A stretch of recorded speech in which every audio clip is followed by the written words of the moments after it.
Well, welcome to the webinar today. We're really excited about this one. I'm very passionate about this one. This is going to be a great little webinar. So what we're going to do is we're just going to do a bit of a round of introductions, and then we'll get into some questions, and we'll leave some room for a bit of Q&A at the end, where you'll get a chance to pop in, post any questions that you have and get any answers to your questions. So please use the Q&A option at the top to pop in any questions that you have about anything that Mark has to say. We're really excited, and I'm equally excited to hear what Mark has to say as well. So with that started, all right, so let's get into it, shall we? So I just want to start by talking about the webinar today. We're gonna be going and talking with Mark Twomey about how Ability Options has transformed with Microsoft 365. My name is Alan Hinton. I'm Head of Service Delivery at Webvine. We're going to talk a little bit about Webvine first, and then we'll get into the rest of the webinar. So Webvine is a digital transformation company. We've been in business over 12 years. We're a Microsoft Gold partner, and we specialize in all things Microsoft, all the technologies that Microsoft has to speak. We work with organizations all over the world, and we specialize and work with all the different Microsoft technologies. We are also the makers of Ingeo, our intranet-based solution that is a comprehensive SharePoint solution that's based on Microsoft 365. It's fast to deploy, it's packed with functionality and integrations and mobile compliant, and we are regularly making updates and enhancements. So that's enough about Webvine. Now, the man of the moment. I want to introduce you to Mark Twomey. Mark has been in business and around business for the past 40 years, spending many years in the financial institutions covering a wide range of roles, from human resources, group strategic planning to corporate and financial affairs. At Ability Options, Mark has led the transformation program in IT, payroll, people and culture, property, procurement, marketing, and finance. The list goes on. His role now focuses on business analytics, ICT, finance, property and assessments, communications, as well as being part of the all-important executive leadership team that develops and drives Ability Options to bigger and better things. I personally have had the pleasure of working with Mark and the rest of the Ability Options team over the last few years, working on their intranet and doing some incredible activities around that. So that's a little bit about Mark. Mark, you want to say hi? Hey, Alan. No pressure, mate. Not much to live up to. It'll be not at all. But that's all good. All right. Cool. Fantastic. Well, let's get into some questions now, because I know that all of our people want to hear all about you and Ability Options and all the great things you do. So first question, let's start by hearing a little bit about Ability Options. What do you do? The values of the organization, how many employees you have, structure and style of workforce, all those great things. Cool. Thanks, Alan. Yeah, well, Ability Options, we've got a number of business units, services that we offer. Our mission is to support people who need assistance to achieve their aspirations and inclusion in the community. We do that through NDIS services. So we are a SIL provider. We do respite. We do out-of-home care. So we do supported independent living. We do coordinations of support. We do therapy. So pretty much a broad range NDIS provider. We also run an employment division, which we were successful in the recontracting for Workforce Australia. We run our disability employment services, Work Ready, School Leaver employment schemes, so the SLES scheme, and Parents Next. Our culture in our organisation is based on 5 key elements, and that's trust, respect, courage, inclusion, and leadership. They're the values that we want to work to and work towards. And we try and bring that into everything that we're doing within our projects and our plans. As you know, Alan, we've done that when we did our intranet. We have over 1,200 staff, full-time, part-time, and casuals. We work in we work mainly mainly around the northeastern seaboard, so from Wollongong up to Coffs Harbour, and different operations within that. We have office spaces where our employment divisions work from, our support coordination and therapy teams work from. We also run group homes. We've got over 100 locations that we operate in.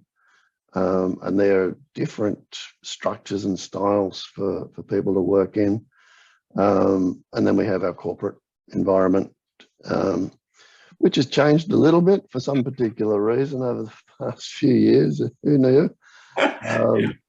We've had our business continuity plans and our disaster recovery plans literally tested by fire.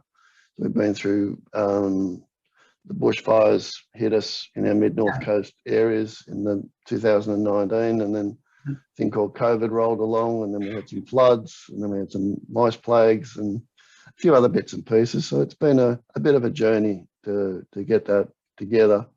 But along that, the result we're at the moment is that we've got a good flexible working arrangement, and some good, what I believe are some good systems and processes around what we do.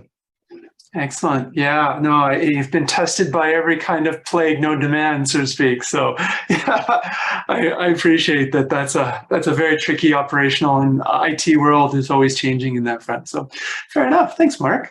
That's a really good introduction to Ability Options. Now let's tell me a little bit about you. So as your Chief Corporate Services Officer, what does that role encompass for the audience? What does that mean?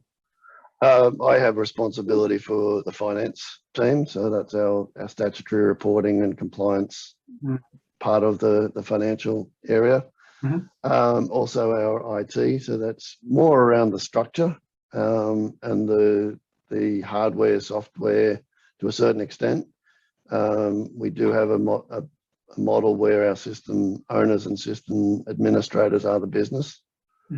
So it makes sure that we focus on what suits their needs. Our property and assets is usual property and assets, procurement, furniture, fittings, houses, repairs, maintenance, ongoing and preventative. Yeah. And business analytics is a new division that we've started up within Ability Options to look at that value add and reporting around both NDIS, or disability services, and employment services, and moving to it's nothing new, but it's called service line management. So reporting for the front line, reporting for non-financial people around the key metrics and KPIs for their business, and communications, so that focuses mainly on the internal comms and our advocacy piece. Right. Okay, interesting. I can't wait to ask a few more questions about the business analytics area. That sounds like a great new area, especially maybe for some of our other people that are on the call, because I'm sure they'd like to know about that. So we'll save those questions for a little bit later, but that's a great one. Excellent. All right. So, as we know, and I'm sure the rest of the audience wants to know, you guys have been on quite a transformation journey over the last few years. I'm really curious about what those drivers were that started you on that journey, and where you took it from there, and how that all shaped. Sure. One of the main drivers was the introduction of the NDIS quite a few years ago now. We grew by amalgamation, some acquisitions of other entities. We ended up with 8 different entities, as well as Ability Options, operating under the one banner. Wow. So that gave us some administrative challenges. Just a bit, I'm sure. Some things around culture, particularly, and processes and procedures and systems. We were running multiple financial reporting. We were running multiple CRMs for our clients. We had we had a dated, not fairly dated, let's be honest, a dated CRM for our disability that was never wasn't being updated and wasn't being maintained. Mm-hmm. We also had a lot of manual processes that were being put in place. So Excel spreadsheets, things being stored in different areas. We had different policies and procedures across all of the entities, and different websites. So internal, external, internal and external.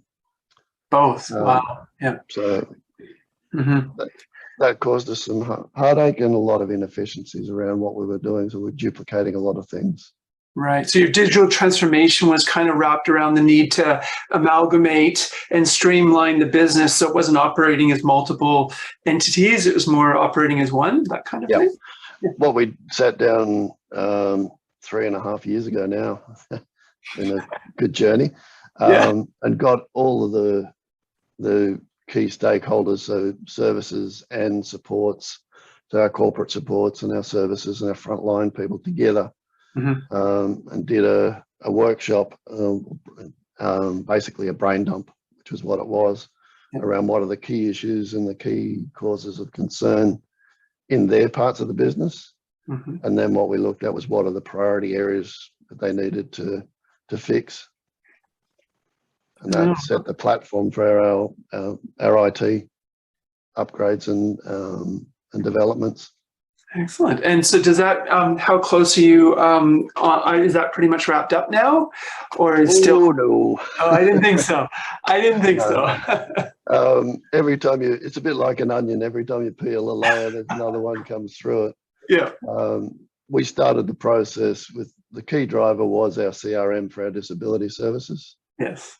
Because with NDIS, your claiming is your lifeblood, it's your revenue, it's got to be right, it's got to be accurate, sustainable. Once we looked at that, we realized that our our HR systems were all over the place as well. We didn't have one single HR system. We were running payroll every week and we pay fortnightly, so we were running a whole lot of duplicates, and we realized that if we wanted to do the CRM, you want to get the end result right, you've got to have your inputs right, so you've got to build your foundations have got to be right, otherwise whatever you put on the top is just going to crumble over time. So every time we went to peel that onion, we went, oh, okay, before we do that, we've got to do this. And it will be an ongoing journey because it's an iterative process. It's not something that ever stops. Yeah. Technology is always changing too, and processes and government reporting requirements, I'm sure, is changing. And yeah, and we want to make sure that our frontline people can spend as much time with our participants and residents as they can without having that administrative burden. Yeah. And for us, the way to do that is do it right, do it the first time. Yeah. Still not there yet. We're way off that yet, but we'll get in there. We're making progress. Yep. Good. Excellent. All right. Fantastic. Thank you, Mark. Just want to remind everyone you can pop in your questions. I already see a bunch coming in, so this is going to be great, but feel free to punch in any more as we go. So next question. The key, I love how hearing about organizations and how they arrive at their strategies. And a key element then is I'm really curious as to how you touched on it a bit. You sat down and did your brain dump, and that spawned a lot of the work. What were some of the key elements that you covered in that brain dump? Like you mentioned frontline staff. I mean, that sounds like that's one of those first and foremost things, is if they're doing administrative paperwork or not, doing those things, those menial tasks, they're not there in front of the patron or the person, doing the actual service, which I'm sure is the key aspect. But what are some of those other elements, and how did you prioritize that? Like you mentioned CRM first, but how did you, what lined up behind that, and how did you go about that? Once we started looking at what the needs of our systems were, we looked at designing that from bottom up. So what do we need to collect from our clients, our participants and residents? How do we want to store it? Who has to have access to it? And then build from that source data up. And then look at, well, okay, as I said before, one of the key drivers was we need to be able to claim. NDIS is a claims-based system. Employment is a claims-based system. You get paid for outcomes. So you need to be able to substantiate those and pass the acid test, if you like, that you're actually, what you're claiming for is what you've actually done. And to do that meant what we needed to have our HR records correct. So we could actually say people were working against a particular shift or in a particular area or doing those things from the disability side, but also looking at efficiencies around workforce planning and client loads within employment. So looking at those things, and then we looked at where the most pressure was at that point in time and what the key priorities were, and it came down to two. One was the HR system, and the other was the CRM for our disability. Okay, and those became your first two priorities, or the key things to focus on, and peel back the onion and get those working, and those are working well. They're working okay. Yeah. Again, it's an ever evolving process. Yeah. We've worked on the theory of never let perfect get in the way of better. Yeah. So we roll our system. When we developed our systems, we did it with consultation and communications. Some of that worked, and we learnt some things along that around project management and actually pulling people out of the business. So they were involved in that process, and they owned that process, and then they went back into the business and became the champions of it. So you didn't let the day-to-day things get in the road of it. Okay. But what that developed was a really good understanding of what was going on, but also some of the issues that we needed to address moving forward. So things that we thought that would work, that's not quite how it fit together. So we've gone through and gone, well, okay, we need to do a secondary project. So what's working, what's not. Yep. What do we need to focus on? What do we need to fix? How do we move that forward? Okay. And what did, in that space of looking at those different layers, where did the Microsoft stack and the different, because Microsoft has plenty of technologies and tools, where did that start to play a role in what you were doing on your transformation? One of the keys for us was communication with staff. I'll give you guys a plug as well, because that was don't have to. It's okay. Yeah, I know I don't have to, but I will. One of the things that came out of our early staff surveys was people wanted to be informed about what was going on. They wanted to make their lives a lot more flexible and fluid. So part of that was actually getting one intranet, having that fixed. So the APIs between our intranet and those platforms were key to actually getting that together. And through that, a lot of the Microsoft products like Teams, like Power BI, have developed through that and in that process, and actually become part of our people are building their little communities of practice. Oh, really? Okay, excellent. We're starting to use that Teams and the Microsoft suite because we knew we had to bring our systems up to date. So our servers weren't being maintained as well as they should have been. We're now up to date with all of our updates and running the latest in that. So that's taken quite a bit of effort in making sure that all of our PCs are compliant, given the way we work and the environment we work in. We've had to go through a whole lot of accreditations, and Microsoft is one of those keys to that. So we're ISO 27001 and right fit for risk compliant. Right. Okay. Excellent. Fantastic. That's great. No, that's really good. I mean, it sounds like that's key, and a lot of other people that are in your space probably have those same challenges with CRM and communications and the HR system as well. So no, that's great to hear that. That's good. All right. Excellent. Next question. You've obviously been on this journey a number of years, and I know the audience would love to learn some of the lessons learned that you had from this journey, because, and also the successes. Like, I'm all about successes and about lessons learned, but is there anything that you would be keen to share, or that someone that may be on that beginning of that journey or would benefit from? From my experience, the most important thing is communication and buy-in at the start. Mm-hmm. You really do need to make sure that you're bringing people along, and as you say, it's a journey. Mm-hmm.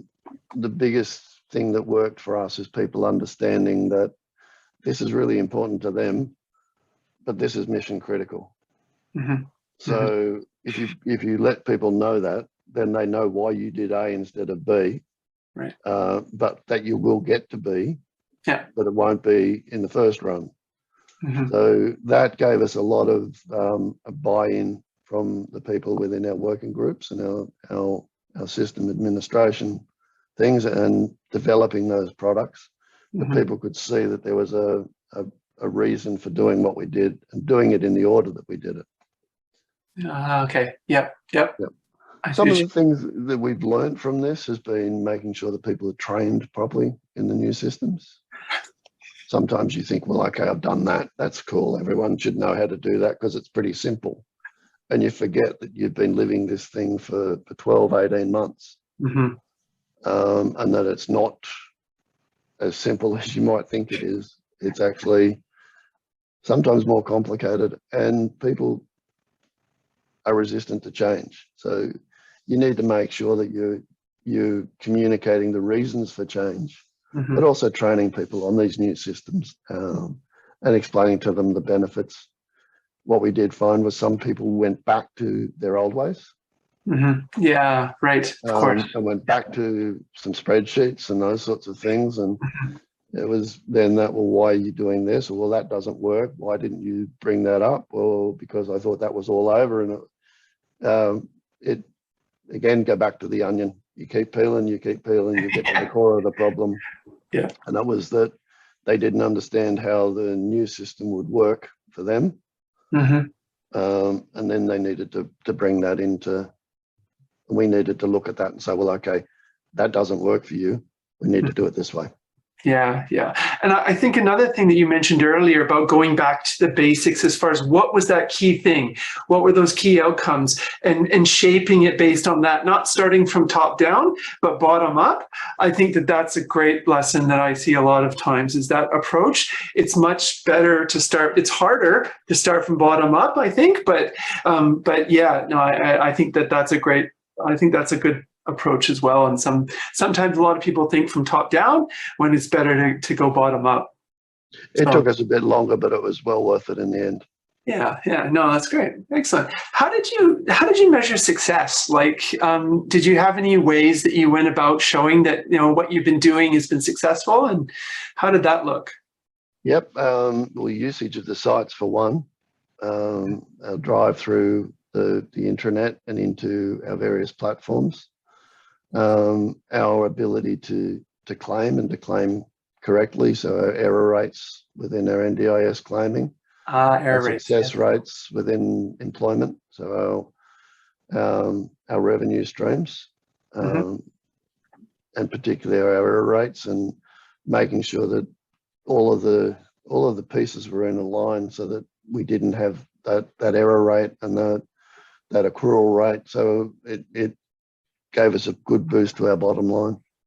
Okay, excellent. Good. Yeah, I like that. That's error rates. That's such an important thing, the amount of work and effort and problems that causes. So, okay, excellent. The next question is around COVID and the impact to your world, and the world that you play in has obviously had a big impact, before, and still does have an impact globally and to organizations in your space. Where do you see that what Ability Options is doing now and into the future around ways of working and that? What do you see the model that's going to be in the future with what we have to deal with? I think it's accelerated a lot of change. Mm-hmm. It's accelerated a lot of people's thinking. Yeah. We've had to adapt because we've still got to provide services to people. we're not in what I would call a discretionary market.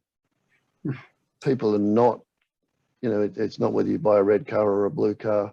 You need those services. You need the things that we offer in the disability space and in the employment space. Is how do you support people, one, to find a job, and two, to keep a job when you can't meet with them face to face. And how do you run your back office? So all of those things of, how do you provide therapy supports? How do you provide continuity of support? So plan management and those sorts of things when you can't meet face to face with people. You need to be a bit more outside the box thinking. And what we've been able to, go ahead, sir. What we've been able to do with these systems is actually be able to do that so that we can have the handover of information becomes a lot more fluid. Do you see that Ability Options is going to work towards more of a digital toolkit or any kind of the digital tools that the organization has? Do you see those growing to support what you just talked about? We will. We are with doing that. We're looking at some of our compliance and our recording, all of those incident type management systems, digitizing those and actually having them drive a lot of change in the business. So it'll, you log an incident with a participant, it'll trigger a whole lot of different actions. So you don't have to manually do things or think about things. So it does automate our systems very nicely. Okay, excellent. All right, fantastic. Well, that is all the questions. So we've got a heap of different questions in the community. So I'm gonna ask you, Mark, and put you on the spot if you don't mind. No worries. All right. What HRIS system are you using? We're using Sage. Sage, okay. Is your HR platform integrated into your CRM and Active Directory? Yep, our Active Directory drives out of our HR system. So our HR system drives all of our Active Directories. That's updated on a regular basis and automated. So that it actually, we had some fun, didn't we, Al, about doing the hierarchies? And we did, yes, we did. We actually have our org charts are automated so that they drive out of the HRIS into our intranet and into our Active Directories. Fantastic, good. We might be doing a webinar on that in the future. So it's that exact point. So we've done that with our Microsoft Outlook as well. So we've changed that from actually grouping people by name to group people by work groups and locations. So we've automated a lot of our digital communications to staff around that. Because one of the things we found with the floods was, how do we get to everybody in Port Macquarie? Right. Yes, of course. Yeah. If you're not driving by location, then it's a bit hit and miss, or not a bit hit and miss. It was a lot hit and miss. Hit and miss. Right. Yeah. Okay. Good.